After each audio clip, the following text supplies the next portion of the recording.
युवा तरंग तरंग तरंग तरंग युवा तरंग।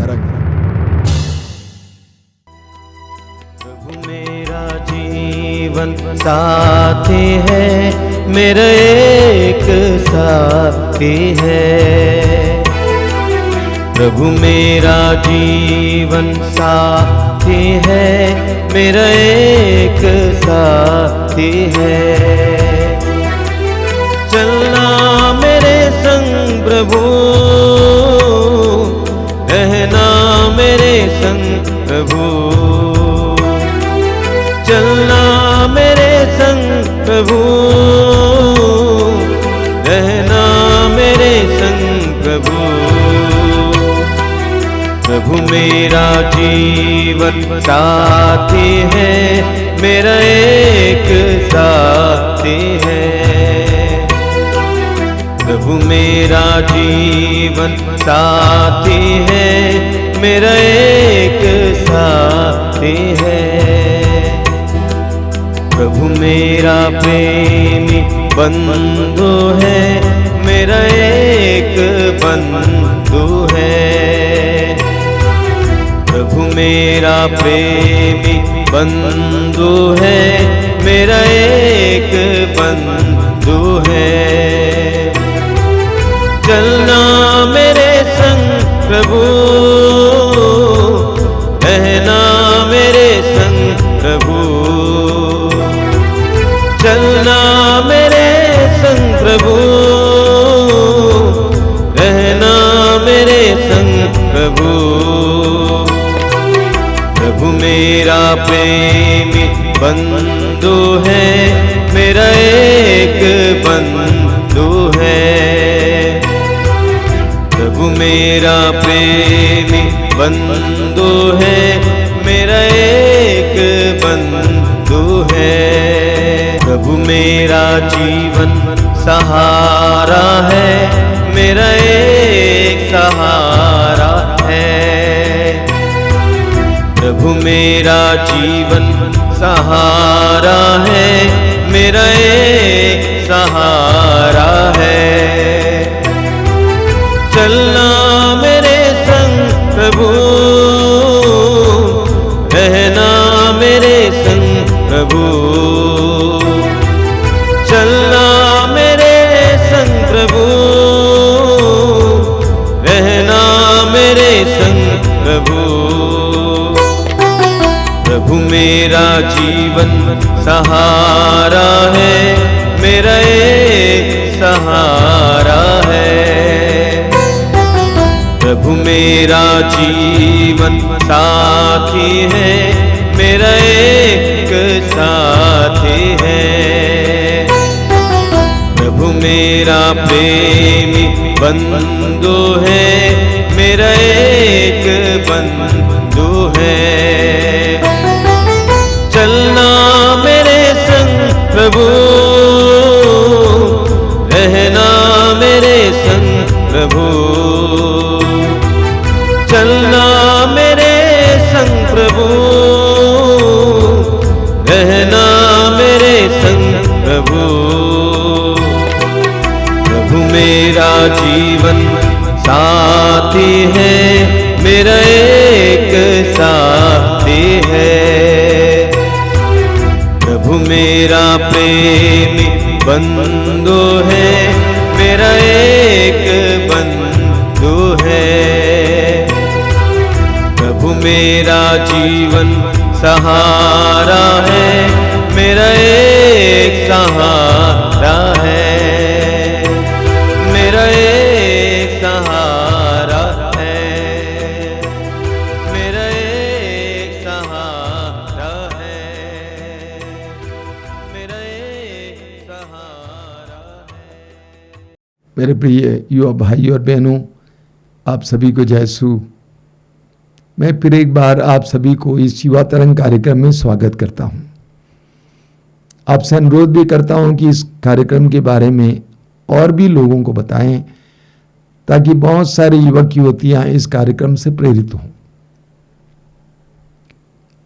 हमारा जीवन बहुत नाजुक है, कठिन है, संघर्षपूर्ण है।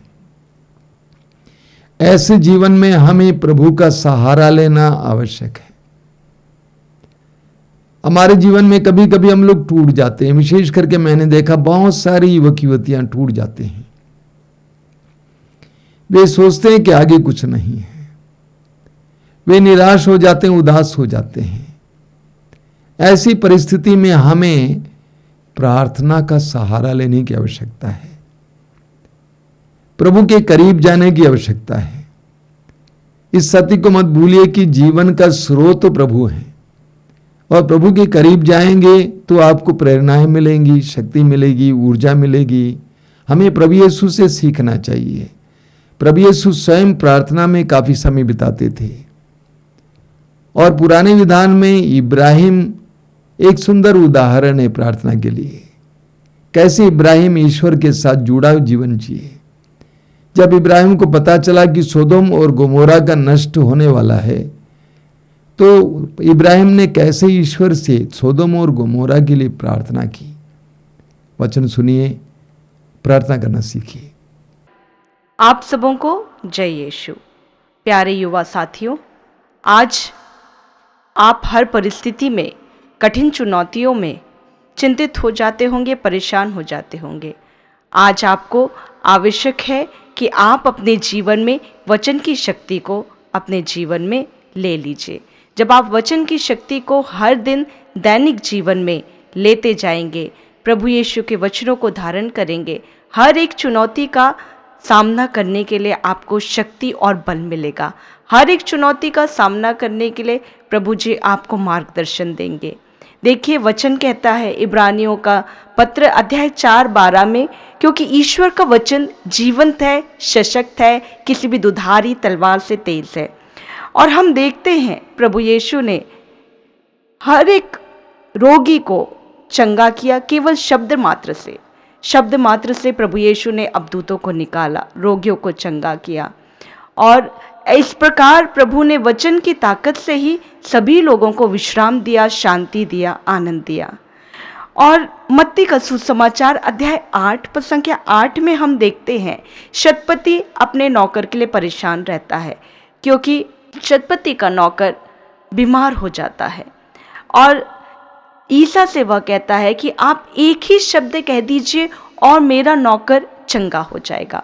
और शतपति के दृढ़ विश्वास को देखते हुए प्रभु यीशु ने यही कहा कि जाइए, आपने जैसा विश्वास किया है वैसा ही हो जाए। और उसी घड़ी उसका नौकर चंगा हो गया। प्रभु के वचनों के में जीवन है, प्रभु के वचनों में ताकत है।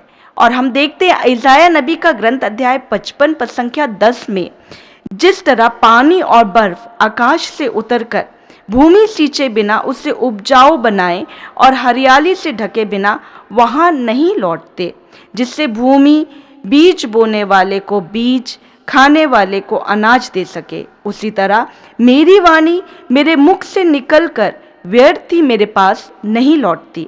मैं जो चाहता था वह उसे कर देती है, और मेरा उद्देश्य पूरा करने के बाद ही वह मेरे पास लौटती है। मतलब प्रभु का वचन में इतनी ताकत है, वह अपने कार्यों को पूर्ण करके ही लौटती है। अभी फिलहाल के 2025 के युवक युवतियों की साधना में याद करती हूँ। युवकों के साधना में एक अद्भुत चमत्कार प्रभु ने किया। उस साधना में एक युवक को किडनी में पथरी था, और साधना में वचन सुनते सुनते यह युवक को प्रभु ने चंगा किया। वचन सुनते सुनते एक दिन किडनी के में जो पथरी था वह पेशाब की नली से यूं ही निकल गया। देखिए, जब हम वचन सुनते हैं, वचन में विश्वास करते हैं, वचन अपने कार्य को पूर्ण करके लौटती है और हमें अद्भुत आनंद देती है, हमें चंगाई देती है। और हम बाइबल में भी एक घटना को पाते हैं जहां जैरुस की बेटी मर चुकी थी। लोग विलाप कर रहे थे, लेकिन जब प्रभु ने कहा बेटी मरी नहीं है, बेटी सो रही है, और सब लोग प्रभु का उपहास करते हैं, लेकिन प्रभु ने वहाँ पे शिष्यों के साथ, उसके माता पिता के साथ बेटी के पास जाकर के उसके हाथ को पकड़कर प्रभु कहते हैं तालिता कुम। इसका अर्थ है ओ लड़की उठो। और उसी क्षण वह लड़की चलने फिरने लगी, चंगी हो गई। इस घटना से प्रभु यही साबित करते हैं कि प्रभु यीशु के कथनों में, वचनों में जीवन है, ताकत है। बस हमें हर दिन, हर रोज उन वचनों पर मनन चिंतन करना है और उसे अपने दैनिक जीवन में ले लेना है। तो अब हम हर एक परिस्थिति का सामना करने में सक्षम हो जाएंगे। मैं याद करती हूँ कोरोना काल में एक बहन के बारे में। कोरोना काल में एक बहन पीड़ित थी, गॉल ब्लैडर में पथरी था और उसका ऑपरेशन होना था। और ऑपरेशन के बाद उसमें बहुत ज़्यादा सांस लेने की समस्या थी, लेकिन उसने वचनों में विश्वास करते हुए वचन दोहराते गई और क्षण भर में, आधे घंटे में वह बहन पूर्णतः स्वस्थ हुई और उसको सांस लौट करके आई। और इसी प्रकार एक और बहन अपनी गवाही में बताती है कि वह भी कोरोना काल में कोरोना पॉजिटिव हो गई थी और अस्पताल में वह बहन अकेली थी, उसके साथ और कोई नहीं था। वह डरी थी, घबराई हुई थी, लेकिन उसे बार बार मन में यह आ रहा था कि मैं प्रभु के वचनों को पढ़ूं, प्रभु के वचनों को दोहराऊं। और वह 1 सप्ताह तक यूं ही दोहराते गई वचन, बाइबल पाठ पढ़ते गई, जो उसे वचन याद था वचन दोहराते गई। और इस प्रकार बहन बोलती है बिना किसी मेडिसिन से वो अस्पताल से छुट्टी लेकर के आ गई। तो जब हम वचनों में विश्वास करते, वचन अपने कार्य हमारे जीवन में, हमारे शरीर में पूर्ण करके हमें चंगाई और आनंद प्रदान करते हैं। वचन कहता है सूक्ति ग्रंथ अध्याय 4 पद संख्या 20 और 22 में, पुत्र मेरी बातों पर ध्यान दो, कान लगाकर मेरी शिक्षा सुनो, उसे अपनी आंखों से ओझल ना होने दो, उसे अपने हृदय में संजोए रखो, वह तुम में नवजीवन का संचार करेगी और तुम्हारे शरीर को स्वस्थ रखेगी। और यहाँ हम तीनों घटनाओं में वही देखें, प्रभु के वचनों के माध्यम से लोगों को स्वस्थ मिला। शतपति के नौकर को स्वस्थ मिला, साधना के उस युवक को जो किडनी में पथरी लेकर के घूम रहा था, वचन सुनते सुनते उसके पथरी पेशाब की नली से निकल गए।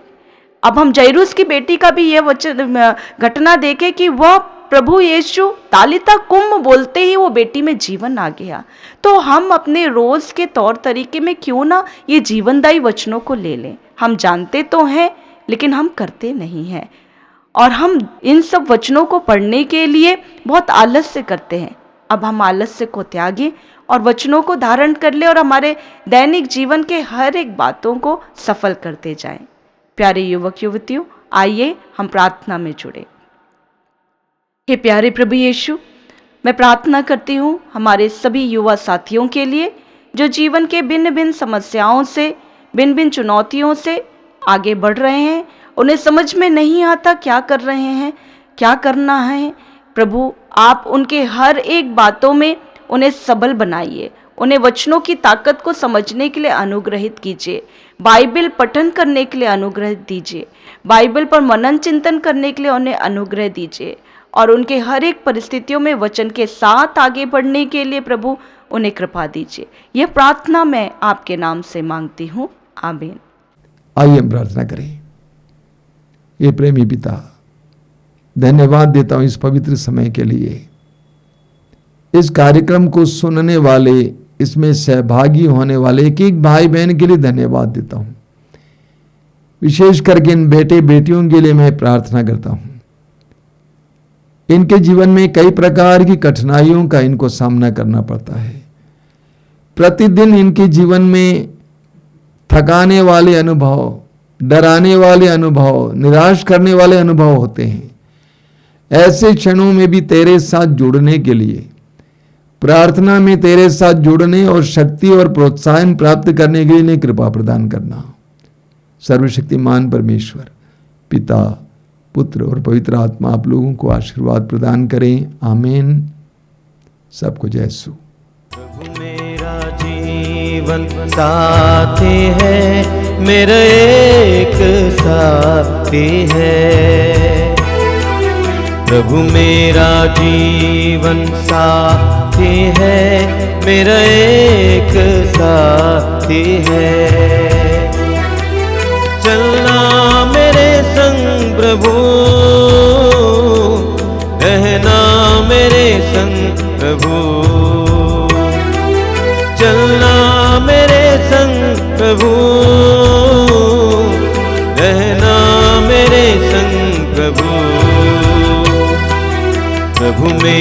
जीवन साथी है, मेरा एक साथी है।